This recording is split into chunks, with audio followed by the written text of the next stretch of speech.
te just guate no sanodo and ke haga ni in the work in yahto we get the rodo and they got hoga ne quadre mo gatino ni ji akweka ka is west no ayon si use with that is again I know what's going to hello and greetings everybody, thank you so much for being here, and I just wanted to mention the same thing that you could be a million different places, but you're here.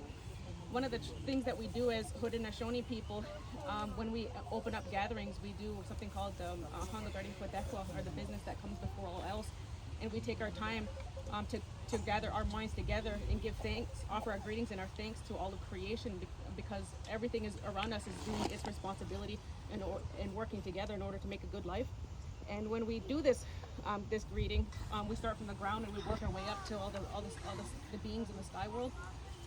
But when we start with our Hangagardi Kwadekwa, the first thing that we do is we just offer our thanks for people that are present. Because you could be a million different places in the world right now doing a million different things, but you're here with us as a collective, and so we offer our gratitude for that.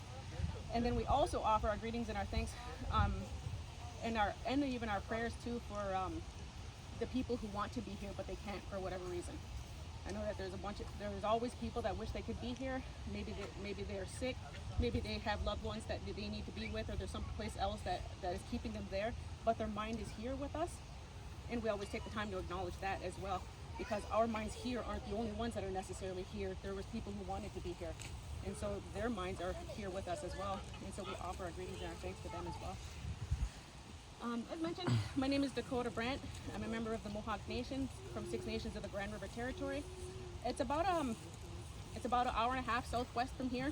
If you look at a map of southwestern Ontario, and you know where Lake Ontario is, and you know where Lake Erie is, and where they kind of come together right here, that little spot where they come closest together, right smack in the middle, is where Six Nations of Grand River is.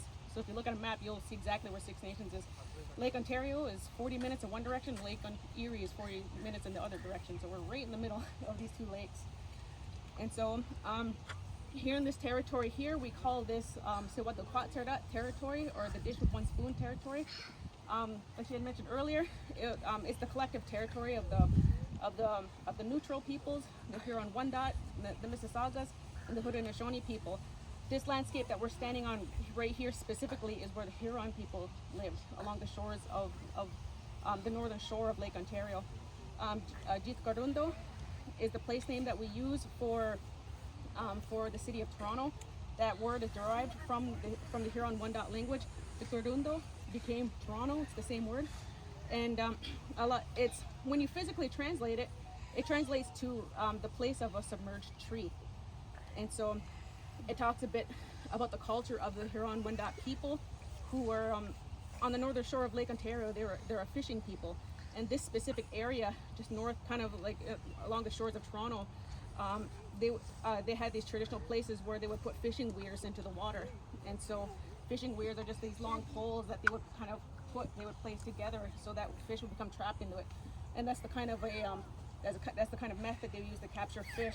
And so those poles, when you think about it, a pole is a submerged tree, and so that garundo is translated to a submerged tree, but more metaphorically, it's for the place of the weirs, the fishing weirs of the Huron people who lived here.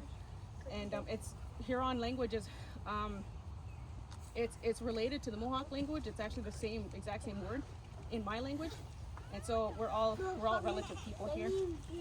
And so I wanted to be able to share a lot. There's a lot to talk about when it comes to the white pine specifically, and its relevancy and its place within our traditions and way of life as Haudenosaunee people. So I can only speak for my people, the Mohawk, or the Haudenosaunee. The Haudenosaunee people, in our language, it translates to the people who are building a longhouse. Sometimes we're called the people of the longhouse. In Upper Canada, the English referred to us as the Six Nations. In Lower Canada, where the French come from, they call this the Iroquois Confederacy. So there's lots of different words that describe who we are, but we call ourselves the Haudenosaunee, the people who are building a house, a longhouse, because it represents the fires of the six distinct nations that make us up, and we're working on building that longhouse together. It's a habitual present tense word, It doesn't mean we built a house in the past. It means we're building it. It means that house is not done. And it's something that we do. We are workers of building that house that we're making together. And that's us as the Haudenosaunee people. I'm going to jump a little bit ahead of myself, but I'll come back to this later. But I don't know if anybody has ever seen this symbol before. This is often used as a flag representing the Six Nations or the Haudenosaunee people. And it's the symbol that we've adopted that represents that house that we are building. When we wanted to talk about, there's something that we have called the Great Law, and that was the law that was used to be the foundation of the Confederacy. So when our people first came together, united as a Confederacy, it wasn't all it wasn't a good time for our people. It was a very low point in our history. They say that we had been warring with each other for so long that we couldn't remember what started the fighting. And so in that time of the foundation of the Six Nations Confederacy, or the time of the Great Law, we talk about that time being so dark. We didn't remember what first started the fighting, but it was a time of vendettas. So you have bands of 49 distinct clans within our territories that were fighting with each other. And so, I would go and kill his brother, and because I did that, he'd come and kill my cousin, and we would steal each other's children, each other's wives as slaves, and so this vindictiveness was going back and forth, and it got to the point where it's so bad. They say that our crops, our gardens were no longer being planted. And so, because the women were so afraid of going out into the fields for the fear of being stolen, for being raped, for all the things that come with the devastation of warfare. And so, because our crops weren't being grown, our children were starting to starve. And they say that women were even aborting their children because they just did not want to bring children into a world that had so much devastation, so much fighting. And so, it was a really dark time for our people. It's not something that it's something that we reflect on a lot, because if you don't reflect on your own history, then you're doomed to repeat it. And so, out of that warring, that time of warfare, and this is something that happened pre-contact, two very important men came out of the woodworks, and one of them was from the shores of Lake Ontario here. He lived among the Huron people, and some people say that he was Mohawk, and that his mother and grandmother were Mohawk women who escaped the south of Lake Ontario and came to the North Shore to live among the Huron. So because of the warfare, and other people just say he was Huron. But whatever the tradition was, we know him today as the peacemaker, and he's the one that combined the 50 clans of the Haudenosaunee, the 49 clans of the Haudenosaunee. There's a 50th chief, but he's the one that brought us together in unity, with respect to what this symbol here represents. And so he's the Haudenosaunee. So he's known as the peacemaker. A better way to hold this, because I feel like I'm just kind of like rubbing my belly in front of you. Yeah. But yeah, sure.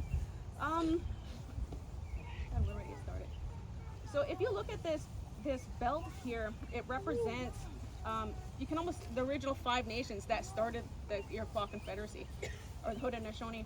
And we're now called the Six Nations today because we were later joined after the foundation by the Tuscarora Nation and became the Six Nations. That's represented by these 2 lines on each side, where you can see they're extending into every direction. So when I refer to that house that we're building, I'm talking about a longhouse. And so our families lived in longhouses, and as the families grew, they would add partitions to those longhouses, and they would become longer. And so that's what these lines at each end represent, that extension of the Confederacy, that peace goes into all directions. And that was the path that the Tuscaroras followed in order to join us and become that Sixth Nation. You'll see directly in the middle too that this is right here is a tree, and it's the white pine, and that's why I wanted to talk about this belt here today. This is a geographical map of the Haudenosaunee people. If you were to ask, like, what is our territory comprised of, you could take this belt, throw it on top of a map, and it would show you perfectly where our people live. And so furthest to the west, we have the Seneca Nation, which is actually, their border starts around Buffalo, New York. So if you're going down Niagara area, crossing the border and going into Buffalo, New York, you're in Seneca territory. That's the western door of the Haudenosaunee Confederacy. Next to when you go east is the Cayuga Nation, and they're from the area of kind of between around Rochester, New York, Ithaca. When you think of that's Cayuga territory. The Central Fire, or that we refer to them as the Central Fire because that's where the Grand Council of the Haudenosaunee Confederacy convenes to this day, is the Onondaga Nation, which is around Syracuse, New York, and they're reflected by this white pine because that was where, when the Confederacy began, they came together for that very first council, and they agreed that because geographically speaking, because they're in the center, they're the easiest place for all nations and all clans to come together to council. So they become the Central Fire. And but that initial tree, and I'll talk about the tree in a minute, was where that planting or that rooting of our Confederacy first took place. And then further to the east, we have the Oneida Nation, and these two nations here, the Cayuga and the Oneida Nation, are known as the Younger Brothers because, again, during this time of great warfare, a lot of culture was lost, and a lot of our way of life is lost, and those are the kind of things that you're losing during times of warfare. When you're worried about starvation and the devastation of your communities, the things that you kind of lose track of are your culture and of your art and of your way of life. And something that the Younger Brothers, the Cayugas and the Oneidas, lost during this time of warfare was their clan system. And so the peacemaker, when he brought all of us together, they were basically ragtag families, but the peacemaker organized them into clans again. But their clans mirror and reflect the Elder Brothers, which is the Senecas.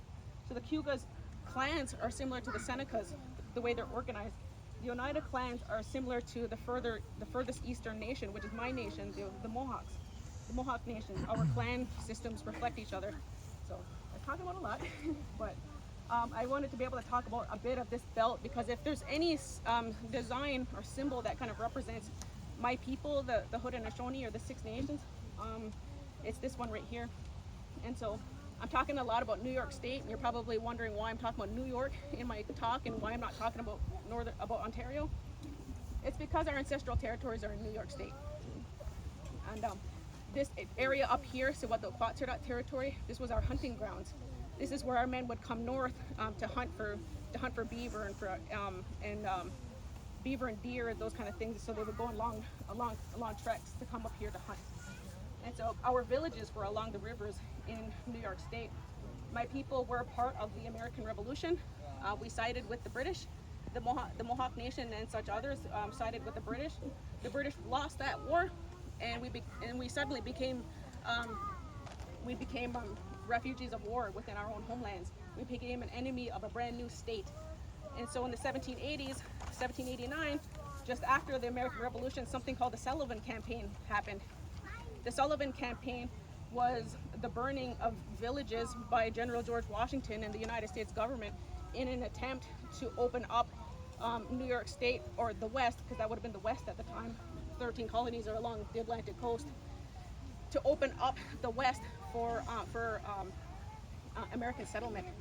They wanted homes, they wanted to be able to settle the West. So in 1788, the American government, the Congress of the Continental United States, passed a budget where of 100% of all the money that they had, through taxes and whatnot, 85% of it in the year 1789 was, so 100% of money to run your country, 85% of it in the year 1789 was spent on a military campaign to wipe out the Iroquois people, my people.